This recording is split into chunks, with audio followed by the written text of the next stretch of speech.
আসসালামু আলাইকুম রহমতুল্লাহ বরকাত। এই কাজের ফাঁকে আসরের নামাজ আদায় করলাম দুলগাগড়াখালী জামে মসজিদে। এখানে আসলে আগে একটা মসজিদ ছিল, অতি দ্রুত এটা ভেঙে আবার নতুন মসজিদ নির্মাণ করেছেন। কিন্তু আমার জানা মতে প্রান্তিক লগ্নে বা গ্রামে এত সৌন্দর্য মসজিদ আমার আর চোখে পড়ে না। দেখতে পাচ্ছেন, মানে মসজিদটা ছোট কিন্তু সৌন্দর্য ভরা।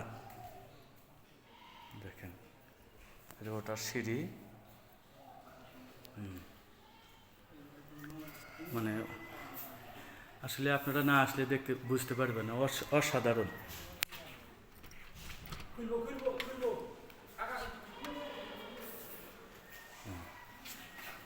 দেখেন, এটা আবার দ্বিতীয় তলার সিঁড়ি করে রেখেছে। দ্বিতীয় তলা কি হয়েছে না? আচ্ছা আচ্ছা, দ্বিতীয় তলা টাইলস আছে, এটা দ্বিতীয় তলার সিঁড়ি। মানে আপাতত আপনারা আসলে দেখতে পারবেন যে কত সুন্দর মসজিদ। দেখেন, আমি তো আবার বেশিরভাগই মার্কেটিংয়ে বিভিন্ন জায়গায় কাজ করি।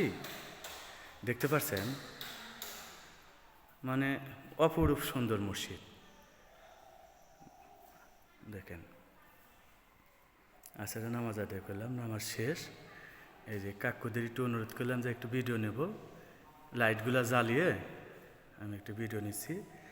আপনারা যদি চান পরে আমি একটা লং ভিডিও দেব, হয়তো নামাজের একটা অনুষ্ঠানে। জি জি জি, এটা হলো একটা মিনার, এটা মিনার। এখান থেকে নামাজ আদায় করলাম, মানে খুব সুন্দর। এটা হলো দুলগাগড়াখালী।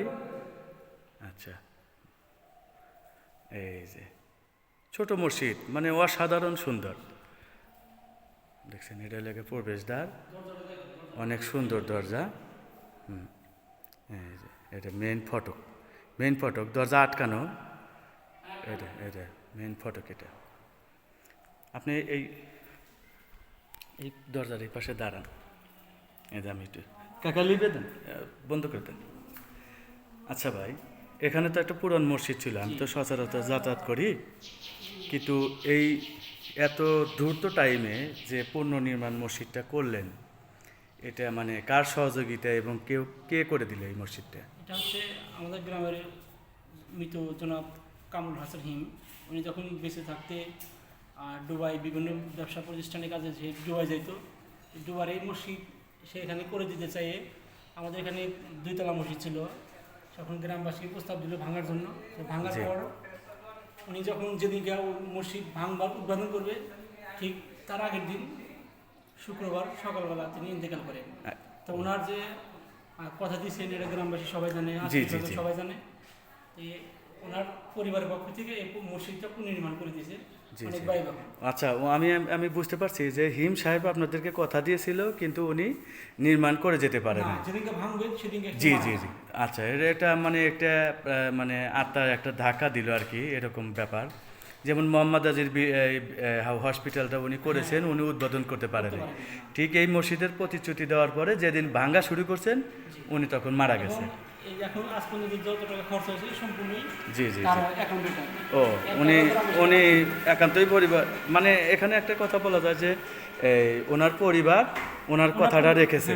জি জি জি, আপনাদের কাছ থেকে টাকা পয়সা নেয়নি। আমাদের মসজিদ ফান্ডের টাকা। জি জি জি জি।